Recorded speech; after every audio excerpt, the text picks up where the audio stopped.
दादा ने भी पढ़ा है, बेटे ने भी पढ़ा है, पोते ने भी पढ़ा है, और कुरान पढ़ाते रहे, कुरान पढ़ाते रहे, कुरान पढ़ाते रहे।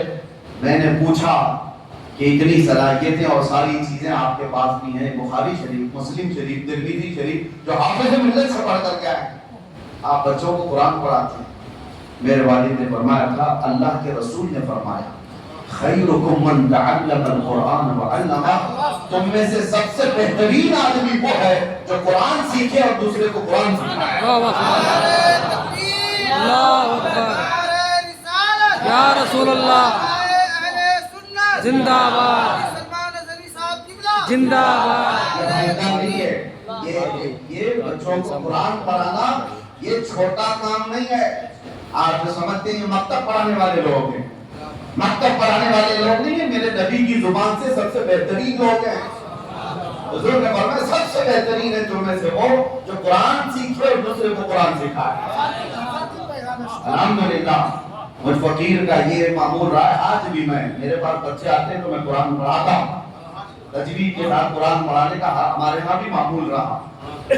हालांकि मेरे अपने साथियों ने कई मर्तबा मुझसे कहा भी था, जामे अज़हर से पढ़ कर के आए हो और यहाँ नाज़रा कुरान पढ़ा रहे हो,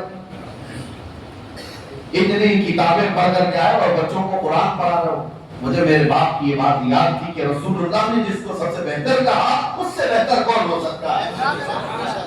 कुरान पढ़ाने वाला ये आलिम, ये इमाम हल्का नहीं होता, जिसको लोग समझते हैं कि हमारे नजरानों पर पढ़ रहा है ये, 2000 रुपए महीना दे दे तो ट्यूशन पढ़ा करके चला जाता, इससे ज्यादा इसकी औकात क्या है।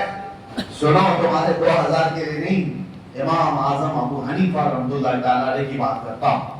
उनके बेटे इमाम आजम के बेटे को आपने एक कारी कुरान के पास पढ़ने के लिए भेजा कि कुरान पढ़ कर जाओ।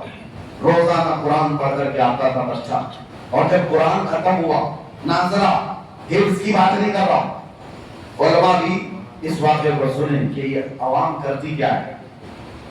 नाज़रा कुरान पढ़ा लिया, कौन सा बड़ा कमाल कर दिया, ये कुछ आ जाता है। इमाम आज़म के बेटे को जिस कारी कुरान ने नाज़रा कुरान पढ़ाया, जब खत्म हुआ कुरान तो इमाम आज़म अबू हनीफा ने हदिये में उस कारी साहब को 4 लाख दिरहम दिए। 4 लाख दिरहम, अरे चांदी के सिक्के। इतनी बड़ी रकम लेकर के जब कारी साहब के पास आए वो घबरा गए। खुदाई से बात, इतना बड़ा लिफाफा आ जाएगा तो वैसे भी घबरा है। सुनो, कारी साहब ने कहा, अरे इतने पैसे, मैंने तो कुरान ही पढ़ाया, इस बच्चे को नाज़रा ही पढ़ाया, इतने पैसे। इमाम आज़म के पास आकर के बेटे ने कहा कि वो तो घबरा गए, इतने बड़े पैसे। क्या कहा, इतने पैसे खाली कुरान पढ़ाने के लिए। इमाम आज़म अबू हनीफा ने जलाल ने कहा, कल से तू उस कारी के पास कुरान नहीं पढ़ेगा, कल से तुम उसके पास इल्म हासिल करने नहीं जाओगे। वजह क्या है? कहा, उस कारी ने मेरे 4 लाख को कुरान से ज्यादा कैसे समझा। 4 लाख दिरहम मैंने कुरान की कीमत क्या अदा की, मैंने उसके एक हर्फ की भी कीमत नहीं अदा की।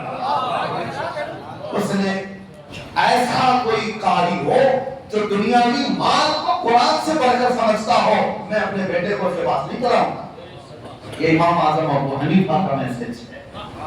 मेरे अजीजों, उलमा को जिन लोगों ने हल्के में लिया है वो हल्के ही ले जाए, हल्के ही ले जाए। तुम्हें पता नहीं, हदीस पाक में ये भी मिलता है, क़यामत के दिन एक बंदा अचानक आकर के कहेगा कि अल्लाह ताला मेरी बख्शिश कर दे। तो पूछा जाएगा, कुछ तेरे पास है? क्या है? कुछ था नहीं। तो बंदा क्या कहता है पता है? रब ताला के बारगाह में कहता है, मौला एक आलिम दीन का दस्तरखान पे हाथ धुलाया था, इतना ही। मेरे अजीजों, ये आपको यूं ही लग रहा हो, रब तबारक व तआला फरिश्तों से फरमाता है, ये जो लेकर क्या है इस पर बख्श दो इसे। इल्म की कदर किया था। आलिम की कदर का मतलब क्या है? इल्म की कदर किया था, इस पर उसकी बख्शिश हुई। हदीस पाक में मिलता है, अजीज़ान इकराम वक़ार, अल्लाह के रसूल सल्लल्लाहु अलैहि वसल्लम ने इनको अपना नायब क्यों करा कि तुम्हारे दौर में नबी नहीं आएंगे, लेकिन नबियों का काम बोलना सिखाना, रसूलुल्लाह का पैगाम तुम तक कौन पहुंचाएगा। आज कौन है जो मिंबरों से काल रसूलुल्लाह कहता है? कौन है? یہ علماء تم تک دین کو پہنچانے، یہ دین تمہارے ہاں پھولوں کی سیج پر سج کر نہیں آیا ہے، یہ دین تمہارے گھروں تک آنے کے لیے امام احمد بن حنبل کو 300 کوڑے کھانے پڑے، یہ دین تم تک جو پہنچا ہے۔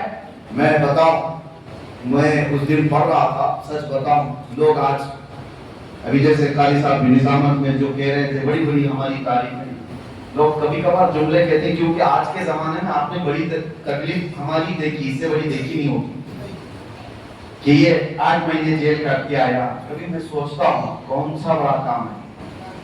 حضرت شمس الائمہ سرخسی رحمۃ اللہ تعالی فقہ کے ایک امام ہیں اور فقہ حنفی کے امام، ان کو بلایا گیا وقت کے ظالم و جابر خلیفہ نے، ان کو اپنے کچھ کام کرنے کے لیے کہا، انہوں نے منع کر دیا کہ میں رسول اللہ کی شریعت کے ساتھ کھلواڑ نہیں کروں۔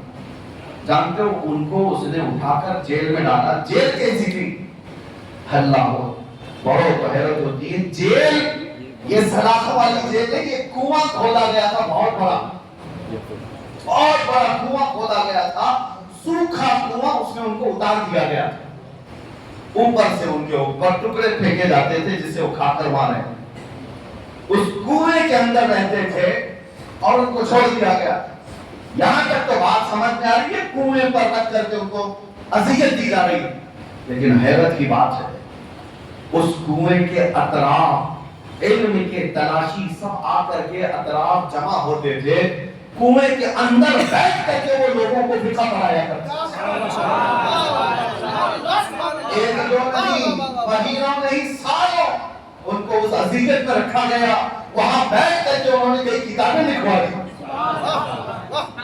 یہ علماء ہیں، انہوں نے دین پہنچانے کے لیے نہ جیل دیکھی نہ کنویں دیکھے، مصطفیٰ کی شریعت سے تو آگے بڑھی، مصطفیٰ کی شریعت ہے تو لوگوں تک پہنچنا ہے۔ سچ کہا قاری صاحب نے، الحمدللہ مجھے اس بات پر فخر بھی ہے، ایک دن بھی جیل کے اندر میں نے قرآن پڑھانا بند نہیں کیا تھا۔